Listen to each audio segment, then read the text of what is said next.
Alright, welcome back, my bears. Welcome to a new episode of the cutting series. Today is the second day of week 5? I think this is week 5. Today is the first day I'm actually changing on my program.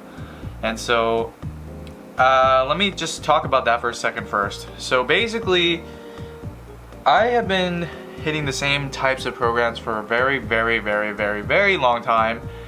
I've always done either a bro split, actually in the beginning of my lifting career I did a bro split, and I did that for years and years, and so after the bro split sort of didn't enable me to progress, I moved into a push-pull legs program, and that's when I really started getting serious about fitness. That's when I started doing a lot more research. I started reading articles, stuff by Eric Helms, Greg Knuckles, all those really well-known guys. Like Barbell Medicine too. He's, for those of you who don't know who Barbell Medicine is, Austin Baraki. He's a MD lifter, so he's a physician lifter. Something that I actually aspire to be in the future. But in any case, that's when I started really getting into fitness, and so I started doing push-pull legs. That worked really well for me for a few years, like 1 or 2 years. So I've been doing push-pull legs, or at least that sort of style of workout program since 2015 until pretty much now. I feel like it's time for a change. I think it's time for me to change it up once again. And so what I'm doing now is a upper-lower split. So I'm doing 2 upper days, 2 lower days, a shoulder day and a arm day. So it's a little bit of a modified upper and lower split, but I'm going to try it out, see how I like it, and maybe I'll continue to do this in the future as well. There's a lot of big proponents of the upper-lower split, including YouTubers like Jeff Nippard. He is currently doing an upper-lower split, and so I kind of got curious about it, and so I wanted to try it out. And today was the first day of the upper-lower split. So today was the upper day. Basically, chest and back predominantly. In this workout that you'll see for today, you'll notice that I'm doing pull movements and push movements together. I'll let you know how it goes around the end of the week, how I like it, and if I notice any differences in my physique, and if I notice any differences in the rate at which I'm dropping weight.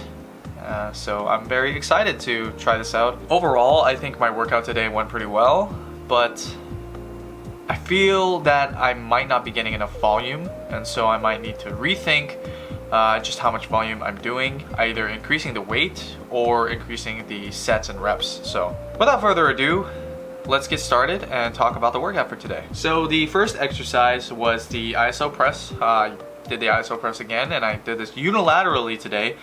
I did 3 sets of 15, all at 10 kilograms per side. So I kept it very light. 10 kilograms is about like 22 pounds, so this is extremely light for me. I actually did 2 more warm-up sets before I started the actual 3 by 15, and that went really well. I think I probably could have increased it to maybe a 20 kilogram on both sides. So that might be why I feel like I didn't get enough volume today. But in any case, that felt really nice. After that, I warmed up my back.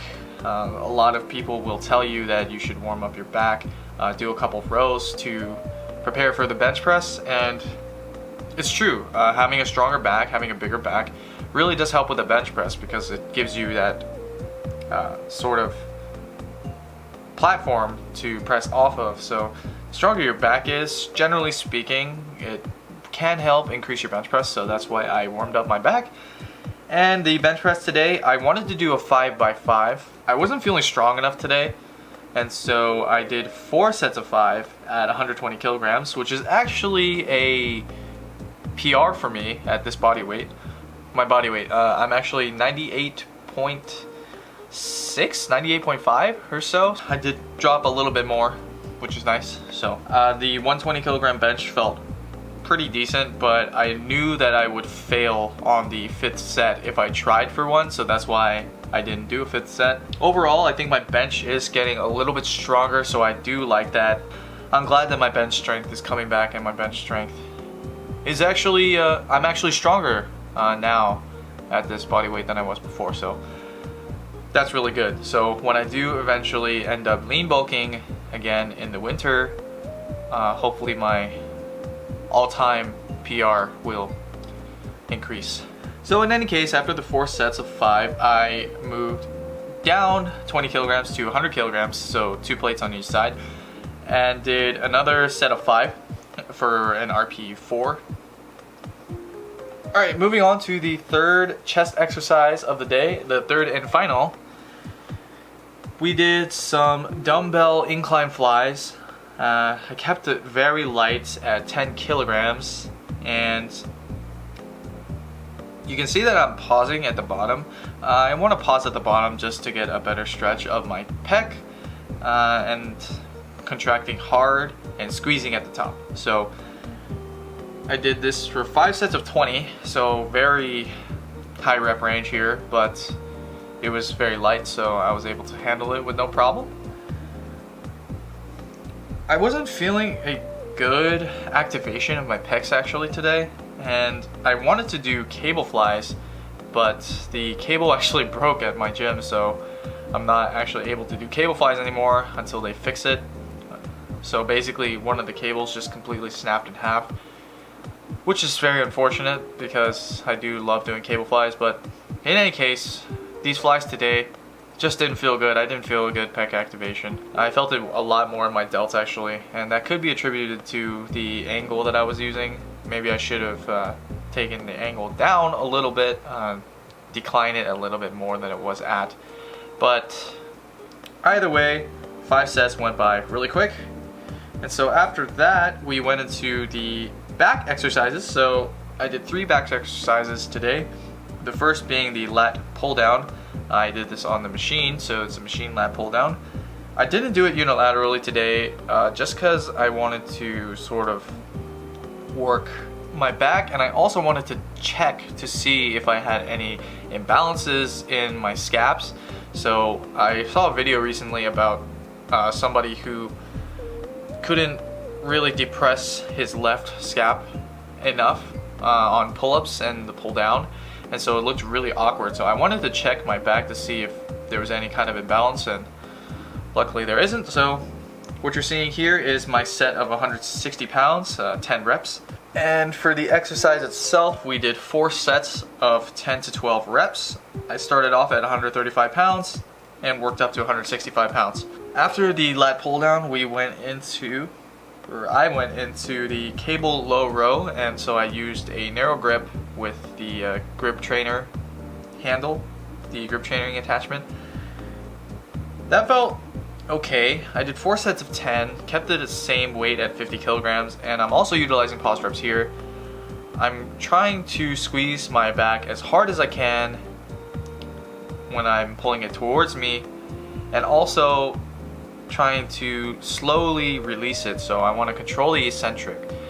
Controlling the eccentric on your pulling motions is a great way to build up your back. So I wanted to kind of exhaust myself as much as possible by utilizing pause reps and control the eccentrics. The last exercise I did was the straight bar, straight arm pull downs. So I'm not sure if you've seen these before, but I did 3 sets of 15 at 30 kilograms each set, and this felt okay. I don't like using this straight bar just because it's not long enough for my arms, or for my shoulder width, so it kind of feels a little bit awkward, and I was feeling it a lot more in my delts than I should have been. But in any case, this is a pretty good exercise for the deadlift actually.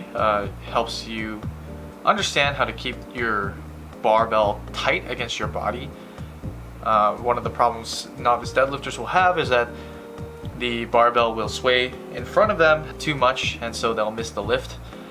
This kind of helps keep your train to keep your lats engaged throughout the entire deadlift. So it's a very good accessory for the deadlift, but I used it as a pull exercise today. I didn't like it, it didn't feel good, and I felt basically zero activation in my back, but I finished the 3 sets anyway just because I had it programmed in. That concludes the lifting portion of my exercise today. Afterwards I went and did some cardio, And cardio today, I couldn't get an incline treadmill because they were all being used, so I just used a standard treadmill.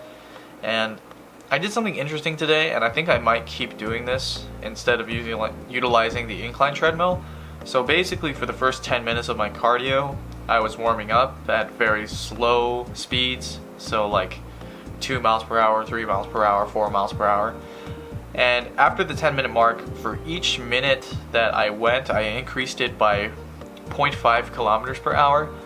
And that felt really good. I worked up to about 9 kilometers per hour, and I did that for about 3 minutes. And so in total, I did about 22 minutes on the treadmill today. And that felt really good. So I think I might continue to do that. Only problem was I felt some pain in my knees, and it's very similar to the pain that I felt when I had the tendonitis issue, the patellar tendonitis issue. And so I'm thinking maybe it's coming back. I really hope it's not, but if it does, I might have to accept my losses and actually buy some knee sleeves or knee wraps.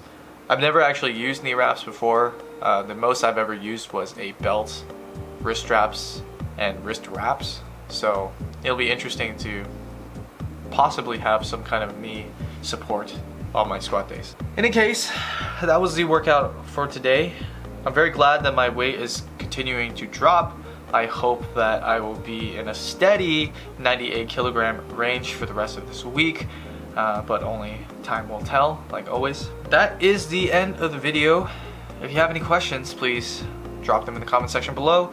If you want to get into online coaching, please email me at thebarbellbear@gmail.com. Click the like button if you like this video, if you found it informative, or if you're enjoying the series. And if you made it all the way here, why not subscribe? A lot of my viewers, about 60% of my viewers, are not subscribed to my channel. So if you are one of those people, why not click that subscribe button? Help me out. That's all I have for today. See you in the next one.